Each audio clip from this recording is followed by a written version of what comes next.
What up, YouTube? I want to talk to you guys today about diabetes, type 1 and type 2. Remember that we never treat dis-ease.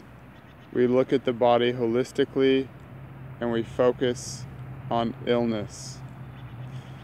Alright, so essentially diabetes comes down to constipation all the way down to a cellular level and weakened cellular memory, an inability to remember their primary functions, their individual consciousness working collectively.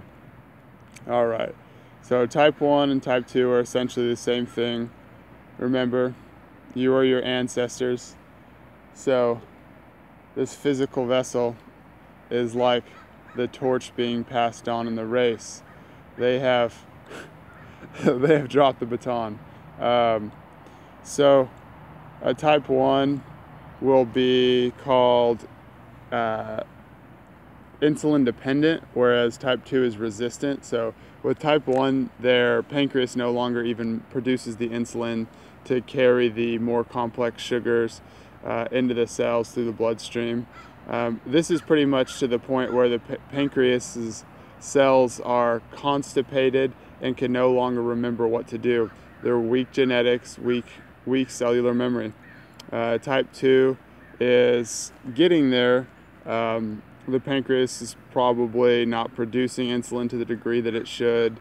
But more than anything, like literally more than anything, it's plaquing and cholesterol caused by high amounts of fat and protein in your diet. Basically, the cholesterol is just, and the plaque, and the mucus and the pus-forming foods, all this is going to constipate the arteries and the bloodstream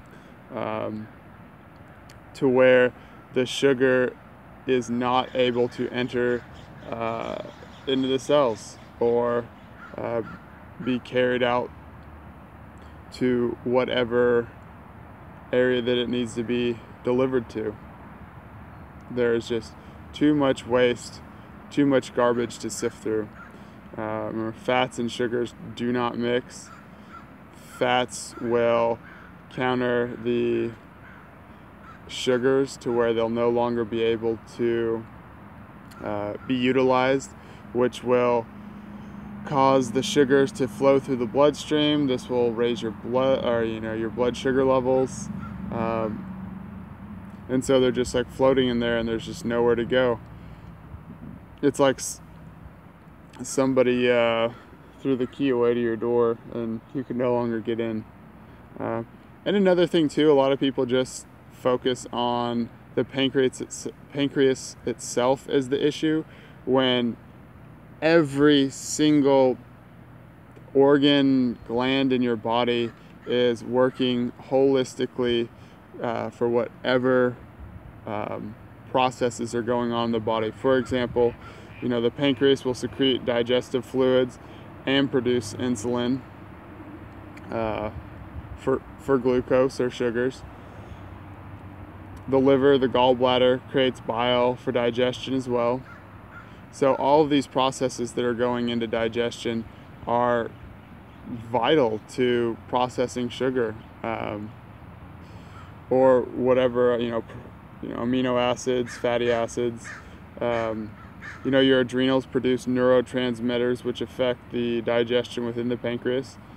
Your adrenals essentially govern your entire neurobiological function. So healthy adrenals means a healthy nervous system. Your thyroid controls your quote-unquote metabolism, basically the rate at which the body processes food or denser forms of light, information. The GI tract is the hub of the body. It's where all life stems from. That's where we must look first when someone is in a state of dis-ease. Plaquing, cholesterol, and impacted waste, etc., within the GI tract will echo into all areas of the body. Constipation within the colon, large, even the small intestine, will create systemic waste and toxicities throughout the entire body, all the way up into your head.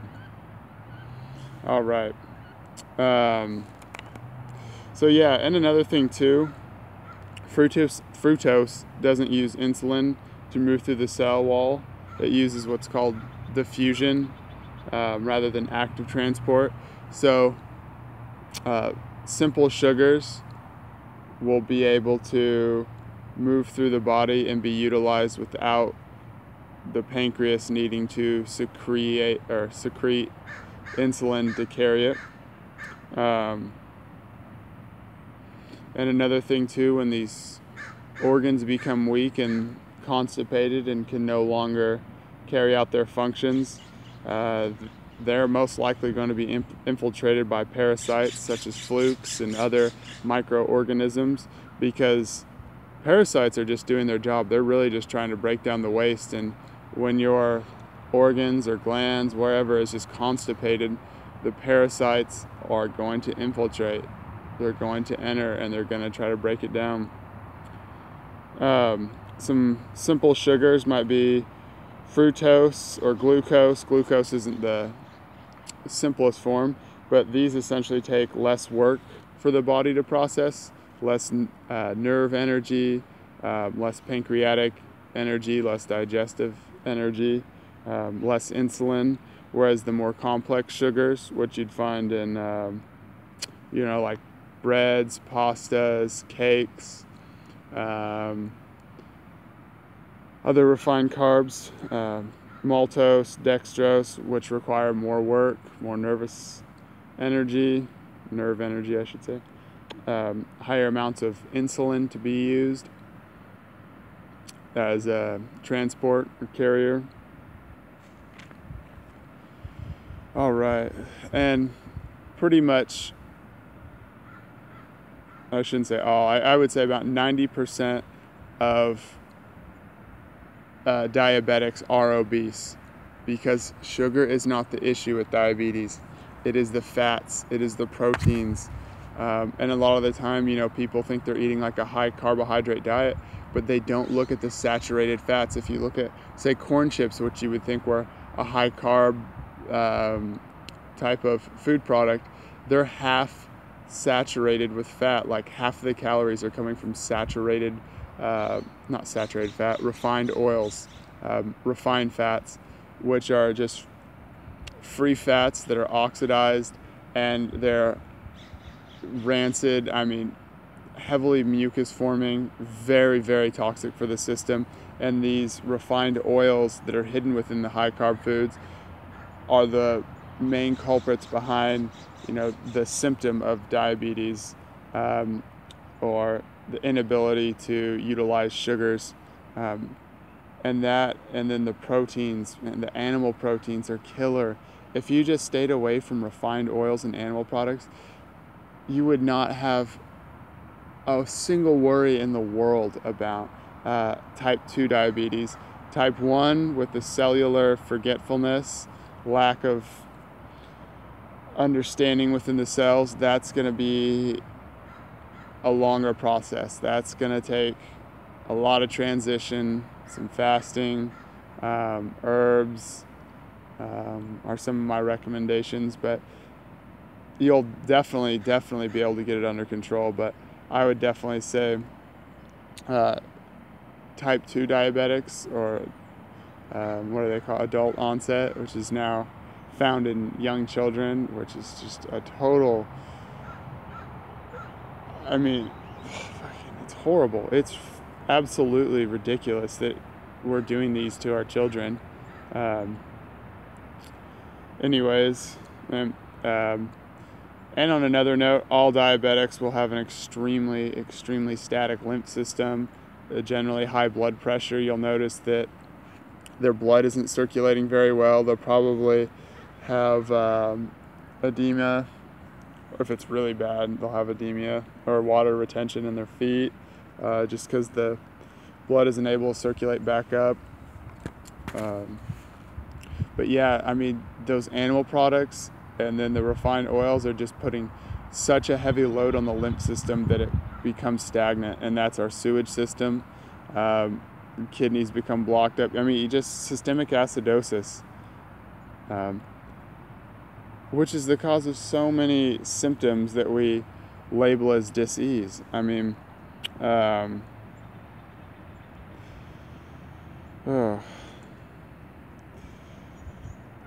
would say too that if you are a type 2 diabetic and you eat fruit, it may raise your blood sugar levels temporarily, but those sugars will provide stimulation to the cells to be able to do their work, carry out their function, start eliminating that waste that's within the interstitial tissue, just throughout the entire body. I would definitely monitor the blood sugar levels, but simple ripe fruit. Ripe is also going to be very key. And generally, if you have diabetes, you have so many other issues going on. I mean, because it's all the same thing. It's all being derived from constipation all the way down to a cellular level. You've got to get away from those constipating foods, the oils, the cheeses, the milks, the animal proteins. And the reason why there's so much cholesterol plaqued up through your bloodstream, your arteries, is just because that cholesterol is a natural defense mechanism by the body to counter these highly acidic proteins and highly toxic mucus pus forming substances that we put into our bodies. The cholesterol is really just trying to cool off the acidosis. It's really just put the water on the fire, and you got to stop putting the fire in. But if we're talking ways to reverse diabetes, it's going to be lifestyle change. It's going to be transitioning your lifestyle. But number one, I would say get off the animal products, because fats and proteins are the issue. It is not the sugar. Your doctor does not know what's up if he cannot tell you how to reverse diabetes straight up. Don't walk, run. I would probably eliminate, the animal products. Then I would eliminate refined oils. If you're not practicing the Mucusless Diet Healing System, just a low-fat vegan diet, I mean, it's going to be where it's at. And on another note too, so many other issues will probably clear themselves up if you are mostly sticking to ripe fruit, leafy greens, cooked starchy vegetables, which break down the starch into a more simpler sugar, like steamed broccoli, baked sweet potato, steamed zucchini, asparagus. You want to stay away from corn, because it ain't doing a thing for you if you're shitting it out and it looks exactly the same. Stay away from white potatoes. Those are just gummy, mucusy, ribs sticking good. Let's see here. And you definitely want to do enemas if you're a diabetic, because if you're diabetic, you're going to be extremely dehydrated from all the waste in the system, and your vision's going to be deteriorating. You're going to have just plaque and just impacted waste all throughout the bowels. So yeah, definitely want to get after distilled lemon water enemas. Start with distilled. You can check out some of my other vids. The herbs are going to be wonderful for these as well, especially with the type 1 diabetic. But herbs like burdock root, dandelion root, astragalus root. There are just so many great herbs too to help with the elimination of mucus. These herbs work synchronistically with certain areas of the body. to aid in elimination, but some are just going to be great high iron blood builders. Yellow doc's going to be a great blood builder. All right, here's another note too. So the blood is the least dense form of your physical vessel. If we're talking like, chemistry, I know that we're energetic beings, but what I'm trying to get at is like the blood builds your bones, the blood builds the muscle, the blood builds the tissue. The blood is the builder of everything. So when we put these high iron herbs into our body, yellow dock, burdock, so many others, that we can now begin to put clean blood in our system. And then there's, the foods too, like the leafy greens, the ripe fruit, those are wonderful. I'd probably try to transition off of nuts if you can, as soon as possible. Most that you find in the store are cooked, and those oils are rancid and ain't doing a thing for you. But yeah, so address the blood. You want to clean the blood, get some good blood flowing in there, and then 75% of the fluid in the body is lymph fluid, stagnant lymph fluid. This is your garbage system. This is what carries out all the cellular waste, all of that shit that you're putting in your body. Not saying I don't put it in there too. I'm transitioning myself. But I see the benefits. I feel the benefits. I know the benefits. The lymph system is crucial. Highly recommend Dr. Morse's Fab 4 kit for working on that stagnant lymph, opening up the kidneys, balancing the endocrine system, removing that plaque and that waste, and just getting those bowels to start moving. The kidneys are the doorway to the lymph. I've probably been talking long enough, because don't even treat diabetes. If you have diabetes, just be like, what am I doing that is not conducive to my body and to my life? And our physical vessels are just dense versions of our higher energetic bodies, and if we're completely constipated, we're never going to experience those higher realms, those higher etherical bodies. And so, like I was saying, don't treat diabetes. Just look at the body holistically, and it's all good. There's a little sun for you guys. Definitely want to be getting that. Definitely. Check out some solar gazing videos. Oh, is that a little orb flying around? What is that? All right. You guys can find me on Facebook, Doug Brunson.